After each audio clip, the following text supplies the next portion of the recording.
Welcome back. Um, and to keep the momentum going, you are in the school to prison pipeline, room A. We have some dynamic speakers lined up. Can you guys hear me okay? Hear Okay. that. First up, we have Miss Clarice and Miss Cheryl Poe. Let me just tell you a little bit about them. Cheryl Poe is the founder of Advocating for Kids, Inc., a special education advocacy organization in Virginia that provides resources, information, and workshops to parents and professionals with a special focus on addressing needs of Black and Brown children and those from lower socioeconomic status. We also have Miss Clarice. Clarice Jackson is the founder of Voice Advocacy Center in Nebraska, where she serves as the executive director of literacy and dyslexia screening and teaching program. She is a she is a sought after national presenter on the topics of dyslexia, Black literacy matters, and special education advocacy. She wrote a national resolution on dyslexia as the NAACP Ed chapter in 2014, and she uses her platform to change the narrative surrounding literacy. Let's give these ladies a big, warm virtual welcome. And please don't forget, if you have any questions, please drop them in the Q&A box. Ladies, take it away.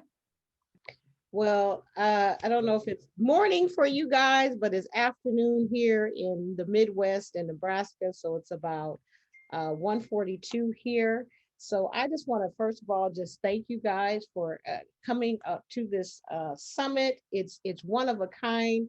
I want to extend gratitude and appreciation to Decoding Dyslexia. Oregon, you guys are phenomenal. You guys are doing just phenomenal work. And I am Decoding Dyslexia as a whole. I'm a part of Decoding Dyslexia. I'm the Decoding Dyslexia Nebraska. So Decoding Dyslexia as a whole has done a lot of work around the grassroots movement. But I am just ecstatic that this particular summit is happening on Black literacy, and so I want to thank Lisa Lyon. She is a champion in this work and in this movement and in this effort. And I'm happy to call her a friend. And I just want to extend an appreciation to her and to their board president, Ross. He is phenomenal. So thank you for that. I'm happy that this afternoon, my time, it could be morning where you all are at, myself, Cheryl Poe, Judge Stacy Bottenheimer, and Valerie Slater. We are here. We're doing a four-piece presentation on the school to prison pipeline. My particular subject area for today is the intersectionality of literacy and the school to prison pipeline. Just a little bit about me. I think that you all heard about the fact that I wrote the resolution for the NAACP, and I did that back in 2014. And it seems, which I'm very happy about, it seems that that NAACP resolution, with the wonderful, powerful work of Kareem Weaver out in Oakland, California, and all he's doing with state complaints, is taking off like it just was written yesterday. So I'm happy about that. But it was actually written in um, 2014. So I'm ecstatic about that. And it's a national resolution. So if you don't know about it, look it up. Look up the 2014 resolutions. I have things going on. The doorbell's ringing. I'm so sorry, guys. None of this happened until you guys got on here. Isn't that how it always goes? But it was written in 2014, and it's a national resolution. It has been adopted since then every year annually at the National NAACP conference. And so utilize that. If you're not a part of your local NAACPs, just go ahead and remind them of that. Some of them may not even know it. And that's not odd. There's a number of resolutions that get passed annually, and so they may not be. But utilize that in your efforts as you try to ensure that Black literacy matters. So let's just go ahead and get started with my particular presentation. And again, they've told you that if there's any questions, There's a Q&A box, so please feel free to put your questions in there. So our objective today is, as although there are multiple factors that contribute to the vacuum, and I call it a vacuum, otherwise known as the school to prison pipeline. And here locally, they call it the disproportionate minority contact. Um, and just to be honest with you, schools locally and the philanthropists and those that are working around this subject, they didn't like that language, the language that states or insinuates that schools are pushing children into the prison pipeline. So they deemed it the disproportionate minority contact, and I think that in itself is telling, because what we know about literacy and what we know about the impact and the most important piece to a child's education is the teacher. We know all of those scientific facts, but some people just don't want to acknowledge that in actualities, it's essentially schools that do push and propel that pipeline. And so that pipeline and the correlation of low literacy skills and youth and adults incarcerated cannot be denied, regardless of what you name it. So, what are some of the contributing factors to the pipeline? I would say, and statistically, we know that government funding priorities contribute to this pipeline, zero tolerance policies, institutional racism, and low literacy are the main contributors of the school to prison pipeline. And that, of course, includes dyslexia, which is the most common learning disability and affects up to 15 to 20% of the population. So, government funding priorities. A report released by the United States Department of Education in 2016 noted that state and local spending on prisons and jails has increased at triple the rate of funding for public education for preschool through grade 12 in the last 3 decades.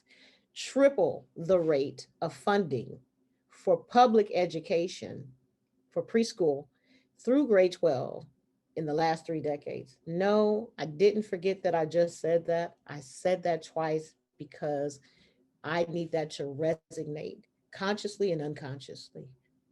That state and local spending on prisons and jails are getting funded at triple the weight of education.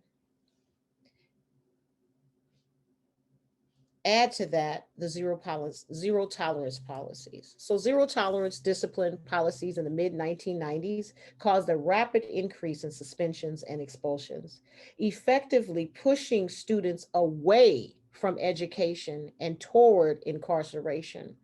Those most impacted by this policy are youth of color and those receiving special education services. Miss Clarice, I'm sorry, I don't mean to interrupt. We still just see your first slide. Your You slides aren't moving on our end. They're not moving. Okay. So what But you're, slide are you seeing? we still see the intersectionality of literacy in the school to prison pipeline. Okay. That's weird. Let's I try that. apologize to interrupt. It just had a No, no, no. I'm glad you told me. There you go. Is it happening now? You see it? Yes, yep. Now we're on objective. All right. Perfect. Contributing to the fact. Yep, there we go. Yep. Okay. You're Thank you. amazing. I Thank appreciate you. you telling me, Paula. Sorry about that, you guys. And I'm glad that we have such wonderful people here who are helping with technical assistance and making sure that you guys get a quality presentation. So we were talking about government funding, and so I just talked about that and talked about how I want that to really sink in consciously and unconsciously, how we're paying more for prisons than we are for education, and then the zero tolerance policies and how those most impacted by this policy are youth of color and have been youth of color and those receiving special education. And those two things combined, ironically, are youth of color. So more predominantly in the detention centers are youth of color, and they make up the majority of special education services compared to their total population in most public education settings. So here locally in the state of Nebraska, we make up 26% of the school population. And in special education, we make up 30%. So the disproportionality rate exists. So we're in there more in there higher than most of our population in the total school. And then when you look at the different categories in special education, and there's 13 disability categories, and of course, specific learning disability is where literacy and comprehension and decoding and dyslexia, the word is included. And that includes the majority of youth of color as well. Current here locally and statistically nationally, those are the same type of statistics you will see. Tongue tied today. So institutional racism. Let's talk about it just a little bit, and my other co-presenters will give you a very cohesive and holistic look about the school to prison pipeline.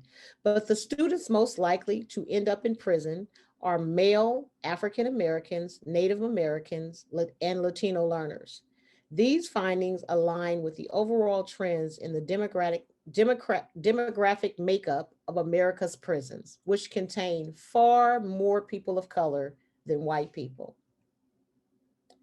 So the data, just a glimpse. What does this data show? The data shows that the racial and ethnic makeup of US prisons continues to look substantially different from demographics of the country as a whole. So in 2018, Black Americans represented 33% of the sentenced prison population, nearly triple the percentage rate of 12% share of the US adult population. And whites accounted for 30% of prisoners, about half their 63% share of the adult population. Hispanics accounted for 23% of inmates, compared with 16% of the adult population. And Black inmates have long outnumbered white and Hispanic prisoners in the US, dating back to the 1900s. It's just astounding. And so if you just remember what I just said in the previous slide, that in special education, we are overrepresented compared to our total population in school systems. And then when we get to the prison population, we're overrepresented in there compared to the total U.S. adult population as well. So there's a trend. It's happening. So literacy and the pipeline, the correlation. What is the correlation? Well, in a 2017 Huffington Post article, and at the end of this presentation, I have all of the data links, so you guys will have that, for those of you who are attending. So don't worry about that. You'll have all this information. So in a 2017 Huffington Post article written by Christopher Zukas, included were the following stark data points. Across the US, fully 43% of adults read at grade 8 level or lower. That's all adults. So broken down, 29% can only read at an 8th grade level, and 14% can only grasp material at a 5th grade level or lower. And the vast majority of young people who come into contact with the juvenile justice system, 85%, according to multiple sources, and they are functionally illiterate. That is sobering. I like to stop right here and share briefly about an experience that I had personally. I think that we can all sit here and share data points all day, but until you have um, um, lived experience with it, does I feel it doesn't really resonate. So, as shared locally here, I run an organization called Voice Advocacy Center, and we are the first of its kind in the state of Nebraska to offer dyslexia screening and teaching of reading to students who have the characteristics of dyslexia. So on that journey, and with my passion for ensuring that we address this literacy issue of our time, I made sure that I try to address the issue as it pertains to the school to prison pipeline in the detention center. So I have a contract with a detention center here locally, and I went in to start screening some students who were incarcerated to see if they had the characteristics of dyslexia. And in my findings, I had a pleasure of screening 13 young Black males. They were suggested to be those who needed maybe possibly my assistance because they were A, in special education, and B, in the 11th and 12th grade primarily, and had reading and were reading on grade levels anywhere from first grade to third grade. And we're talking about 11th and 12th grade young Black males. One of the young men that was being brought down for me to screen, I was told, oh, we can't bring him in the hallway. He's too dangerous. He's known to be in a gang, and are you sure that you're comfortable? And I said, yeah, I'm fine. And so my expectation of what was getting ready to walk into what type of young man was getting ready to walk into the room where I was screening him at was I just didn't know who I was going to encounter, if he was going to be angry, if he was not going to want to do this, what have you. And in introduced this young man, and he's shackled, of course, and so they took the chains off of him, which I was glad that they did. And he sat down next to me, and I began to share with him. I said that I was there to see if I could possibly help him. That I had been told that literacy and reading wasn't a skill that he'd enjoyed much. And I asked him if reading was something that he struggled with, and he answered me and he said yes. And I told him, I said, I'm sure that you have probably had a number of different people come to you over your journey in school and share with you that they were going to help you with your reading. I said, but I highly doubt that you have had anyone that's ever come to you and told you about dyslexia, and that dyslexia is one of the most common learning problems that most people have when it comes to reading, that it is hereditary, that it has nothing to do with how smart or how bright you are. And that I just wanted the opportunity to see if possibly that may be why he was unable to read. And I asked him if that was okay. He said, okay, yeah, sure.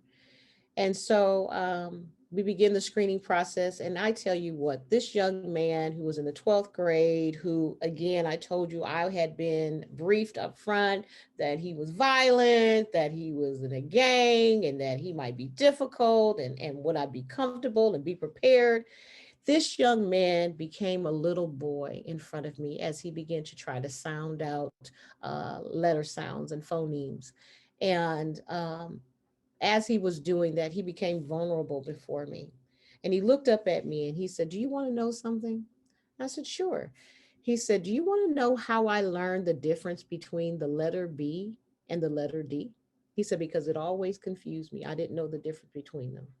He said, but I became so frustrated with school and I hated it and I didn't know how to read and I didn't want anyone to know that. He said, so I decided that I would just join a gang and I became a blood. And he said, but in order to become a blood, I wouldn't be a blood if I didn't know how to spell it right. Right. So that was the letter B versus D. And he said, I had to really concentrate on learning the letter B from D in order to be the best blood gang member that I could be.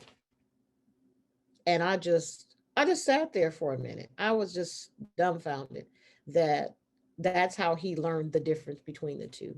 It was because of his drive to um, become a blood, which is a gang. And I screened him. The young man read on a second grade level in the 12th grade. And he looked at me and he said, I know you have the characteristics of dyslexia. And I said, we would like to begin teaching you how to read based on the way your brain processes language. Would you give me the chance to do that? And he looked at me and he said, yes. And we began our journey of doing that. And I personally began to teach him in the approach that we use. And he began to learn how to read. And then we had to stop due to something that was happening at the detention center. And he said to me, you promised me that you would teach me how to read. You promised me you're coming back. And I promised him that I would, and I've kept my word. And so I said that to say that a number of these students that are in the juvenile justice system primarily have literacy issues. And although they may have experiences and be in there for a number of different things, it is my honest opinion that if we had caught this sooner, regardless of his background at home or otherwise, that this young man would not be in that position because he would have felt like he had a better option. That is what I personally believe and know to be true. So I just always like to include that in there.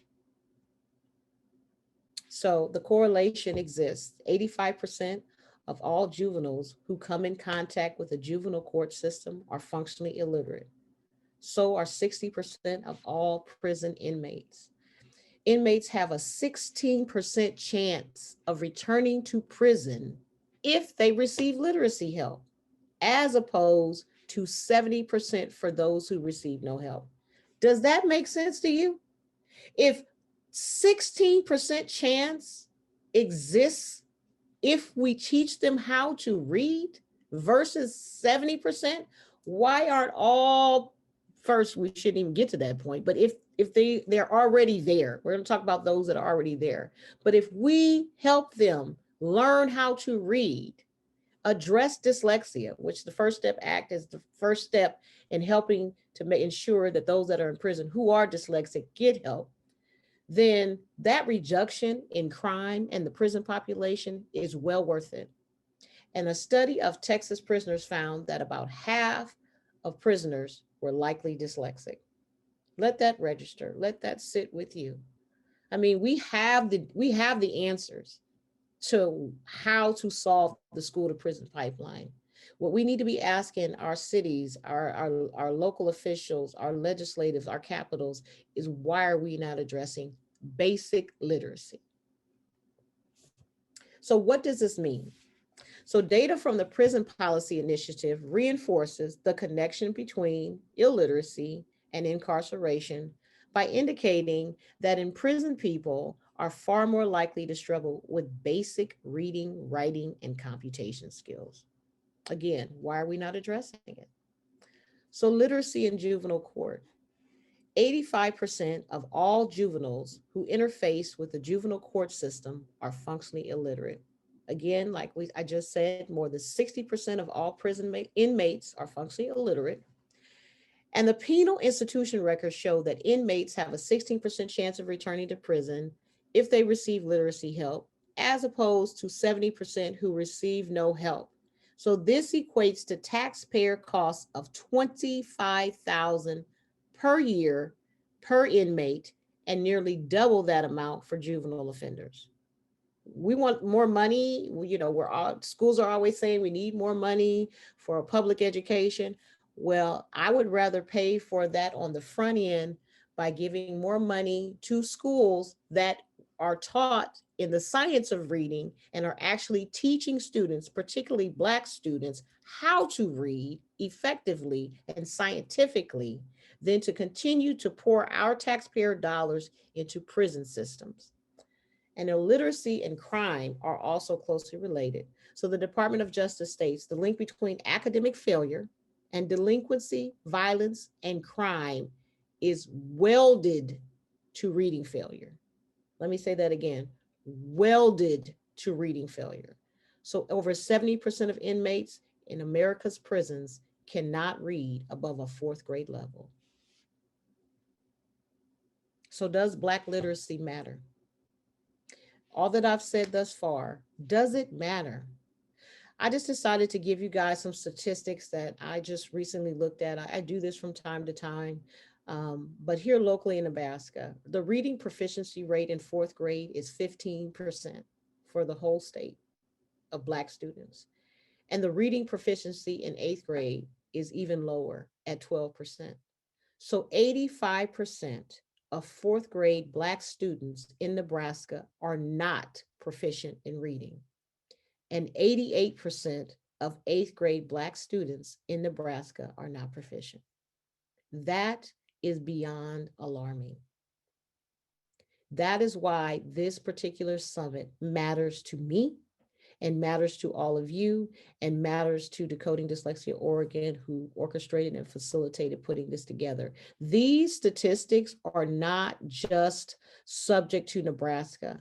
These statistics nationally are about the same. So it's not just a Nebraska issue. It is a national issue, a national one.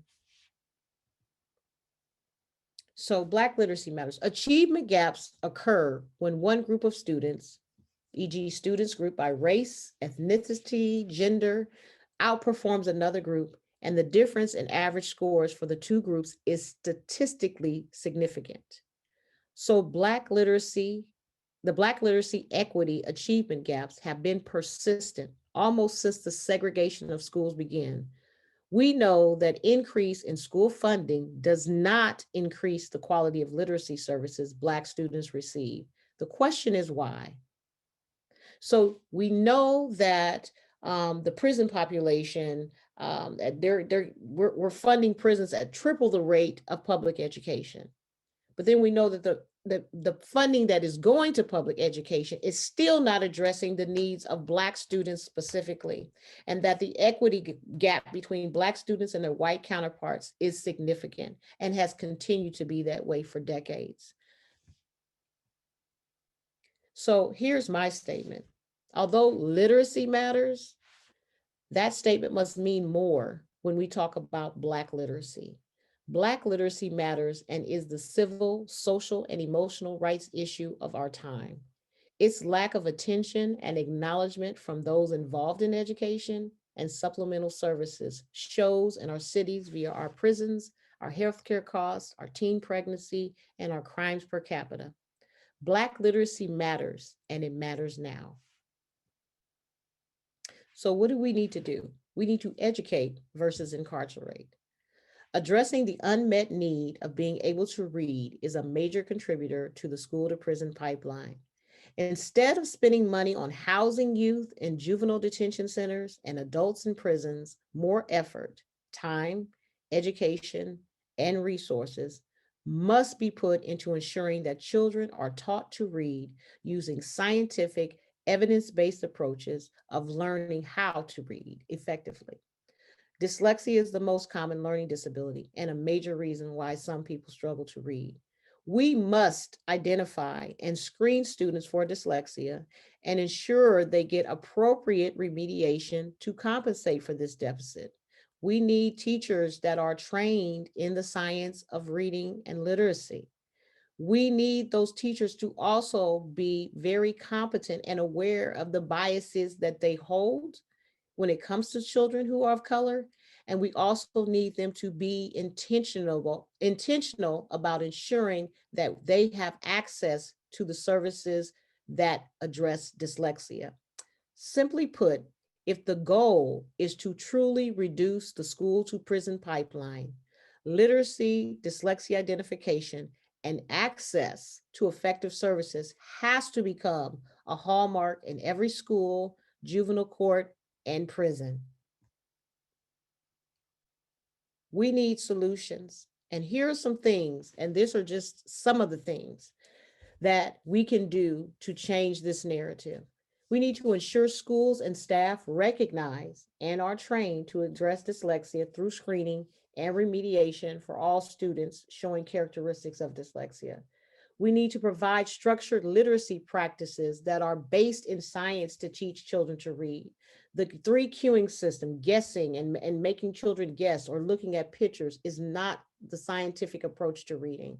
We need to stop those types of curriculums from being put into our classrooms that are not effective, that are continuing to feed the school to prison pipeline. The curriculums that we use are predictors, in my opinion, of how effective the literacy rates are going to be in a state, in a school, and ultimately what leads to the prison pipeline. And we need to create zero tolerance policies for reading failure due to poor instruction. We need to quit blaming parents, blaming poverty, blaming trauma for reading failure.